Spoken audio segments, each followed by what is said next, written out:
அகிலமெங்கும் உள்ள தமிழ் நேயர்கள் அனைவருக்கும் பரம்பரை ஜோதிடர் உங்கள் மனோ பாலாஜியின் அன்பான வணக்கம். ரிஷபராசி அன்பர்களுக்கு செவ்வாய் பெயர்ச்சி பலன்கள். செவ்வாய் நவ கிரகங்களிலேயே வைராக்கியம், கோபம், ஆக்ரோஷம் அது மட்டும் இல்லாமல் பூமிக்கு காரகன், இரத்தத்துக்கு காரகன், ஒரு யுத்தம் செய்யக்கூடிய ஒரு தைரியத்தை கொடுத்து அதில் ஒரு வெற்றியாளராக உருவாக்கக்கூடியது இந்த செவ்வாயோடைய அருள் ஒரு ஜாதகத்துக்கு ரொம்ப ரொம்ப முக்கியம். அப்போது இந்த செவ்வாய் பகவான் உங்களுடைய ராசிக்கு கலஸ்திரஸ்தானாதிபதியாக வருவாருங்க ரிஷபராசிக்கு. ஏன்னா கலஸ்திரஸ்தானம் அப்படின்னு சொல்லக்கூடியது மனைவி ஸ்தானம்.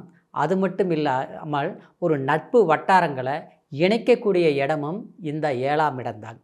அப்பேற்பட்ட 7ஆம் இடத்துக்கு அதிபதியாகும் 12ஆம் இடத்திற்கு அயன சயன போக சுகஸ்தானத்துக்கு அதிபதியாகவும் வரக்கூடியவர் தான் உங்களுடைய ராசிக்கு செவ்வாய் பகவான்.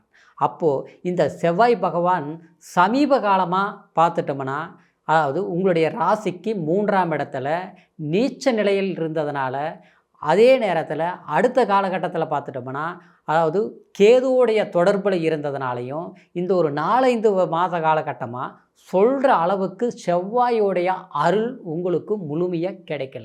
அதாவது செவ்வாய் பலம் சிறப்பாக இருக்கலை.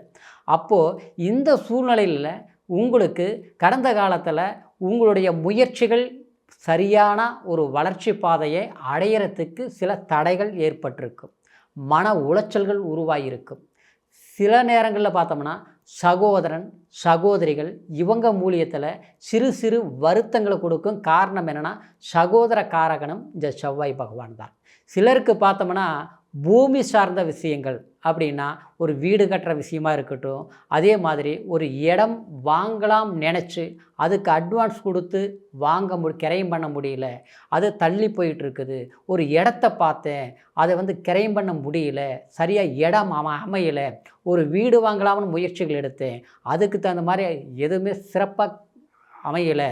இப்படி சில தடைகள் ஏற்படுறதுக்கு காரணம் செவ்வாய் பகவான் பூமிக்காரகன். சரிங்களா?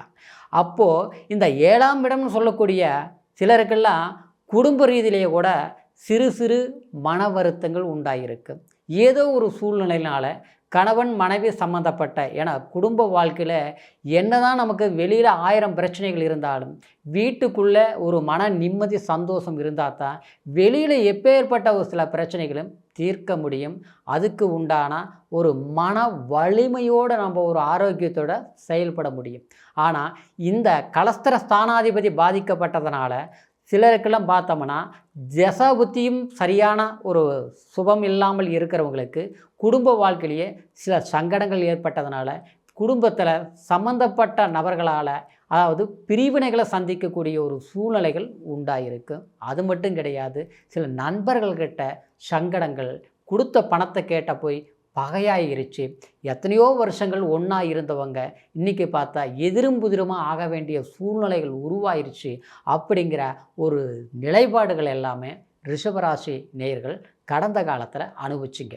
இதுக்கு இந்த ஒரு நிமோஷனமாக கிடைக்கக்கூடிய ஒரு சாதகமான பலன் தாங்க இப்போ வரக்கூடிய இந்த செப்டம்பர் மாதம் 28ஆம் தேதி உங்களுடைய ராசிக்கு 4ஆம் இடத்தில் இருந்து 5ஆம் இடம் சொல்லக்கூடிய பூர்வ புண்ணியஸ்தானம், புத்திரஸ்தானம், அது மட்டும் கிடையாது, அன்புன்னு சொல்லக்கூடிய ஒரு காதல், ஒரு பாசத்தை அதாவது உருவாக்கக்கூடிய ஒரு இடம்னு சொல்லக்கூடிய அந்த 5ஆம் இடத்துக்கு நிலையில் இந்த செவ்வாய் பகவான் பெயர்ச்சி ஆகிறாருங்க. அப்போது இந்த 5ஆம் இடங்கிறது பூர்வ புண்ணியஸ்தானம் இல்லைங்களா? நமக்கு இந்த 7ஆம் அதிபதி 5ஆம் இடத்திற்கு வரும்போது இதை வேணா அற்புதம், அற்புதமத்தில் அற்புதம். குறிப்பாக சொல்ல போனோம்னா நம்மளுடைய எண்ணங்களை, நம்மளுடைய மனசில் இருக்கக்கூடிய ஆசைகளை சரியாக அமைத்துக்கக்கூடிய ஒரு காலகட்டமான ஒரு பெயர்ச்சி தான் இந்த செவ்வாய் பெயர்ச்சி. இந்த பெயர்ச்சி உங்களுக்கு எப்பேற்பட்ட நன்மைகளை உருவாக்க போகுது, நமக்கு கிடைக்க போகுது ரிஷபராசி அன்பர்களுக்கு அப்படிங்கிறத பற்றி இந்த பதிவில் இப்போ பார்க்க போகிறோம்ங்க. ஃபஸ்ட் டைம் பார்க்குறவங்களா இருந்தீங்கன்னா சப்ஸ்கிரைப் பண்ணி பெல் பட்டன் அழுத்தி ஆல் ஆப்ஷன் கொடுங்க. அதாவது ரிஷபராசி அன்பர்கள் அப்படின்னா தனராசி, அதாவது காலபுருஷ தத்துவத்தில் பார்த்துட்டோம்னா இரண்டாவதாக வரக்கூடிய தனம், குடும்பம், வாக்குஸ்தானம் அப்படின்னு சொல்லக்கூடிய ராசி தான் உங்களுடைய ராசி. குறிப்பாக சிரராசி. சிரராசி என்பது குறிக்கோள், லட்சியம், எண்ணம், உயர்ந்த சிந்தனை, இதுக்கெல்லாம சொந்தக்காரர் ரிஷபராசி அன்பர்கள். ஆனால் அப்பேற்பட்ட உங்களுக்கு கடந்த காலத்தில் சில தாழ்வு நிலைகளை நீங்கள் சந்திக்கக்கூடிய ஒரு நிலை உண்டானது. அது குடும்பத்திலையும் சரி, நீங்கள் வேலை செய்யக்கூடிய இடத்துலையும் சரி, நீங்கள் பெரிய அளவில் மற்றவங்களுக்கு சம்பளம் கொடுத்து வேலை செய்யக்கூடிய ஒரு அதிபராக இருந்தாலும், ஆனால் நம்மக்கிட்ட வேலை செய்கிறவங்களுக்கு இருக்கக்கூடிய ஒரு மன நிம்மதி நம்ம முதலாளியாக இருந்தும் நமக்கு இல்லை அப்படிங்கிற ஒரு சூழ்நிலை கடந்த காலத்தில் கண்டிப்பாக உண்டாயிருக்கும். அது மட்டும் கிடையாது, ஒரு வேலைக்கு போகக்கூடிய நபராக இருந்தாலும் ரிஷபராசி அன்பர்களை பொறுத்த வரைக்கும் நீங்கள் செய்யக்கூடிய வேலையை மற்றவங்க ரசித்து பார்க்கக்கூடிய அளவுக்கு சிறப்பாக செய்யக்கூடிய ஒரு திறமை அது ரிஷபராசி அன்பர்களுக்கு இருக்கும்.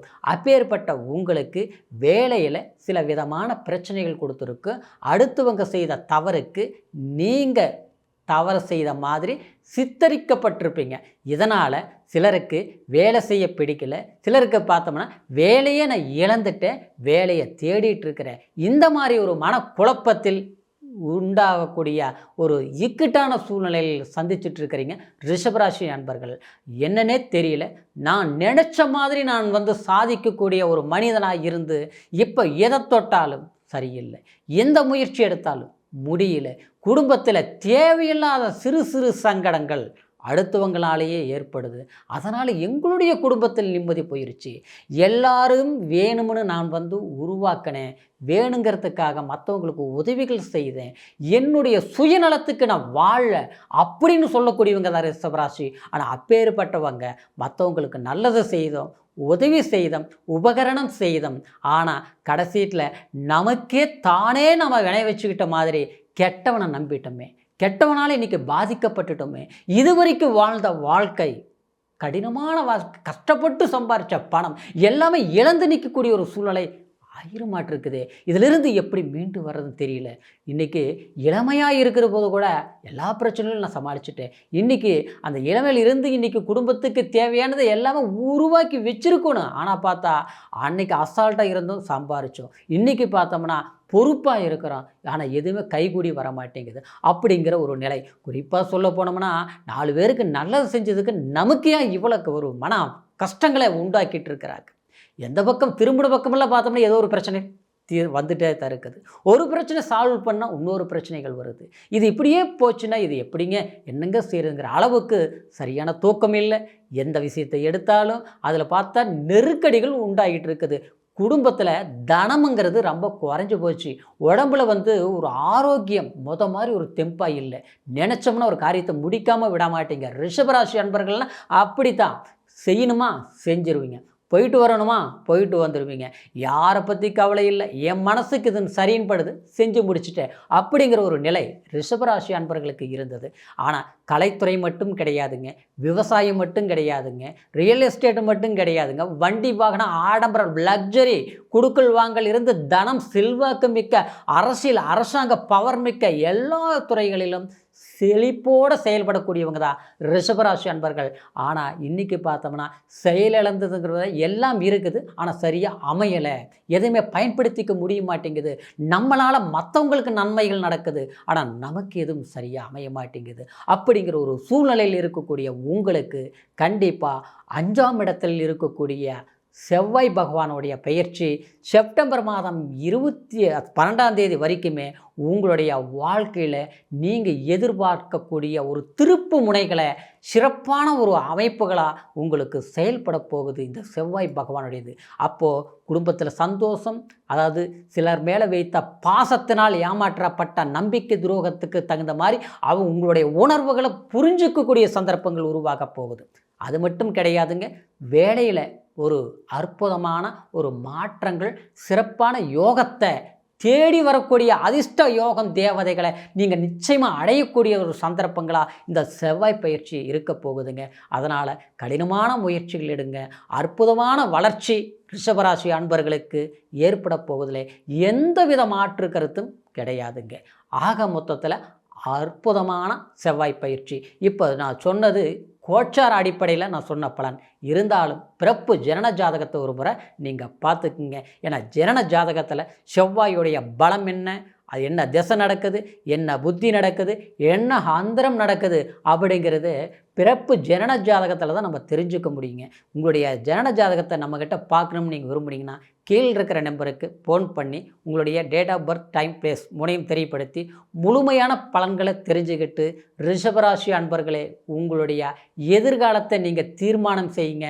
அற்புதமான காலகட்டமாக இருக்கிறதுனால ஜெயிச்சு சிறப்பாக செயல்படக்கூடிய ஒரு பொற்காலமாக உங்களுக்கு அமையும். மீண்டும் அடுத்த பதிவில் உங்களை சந்திக்கிற வரைக்கும் நன்றி, வணக்கம்.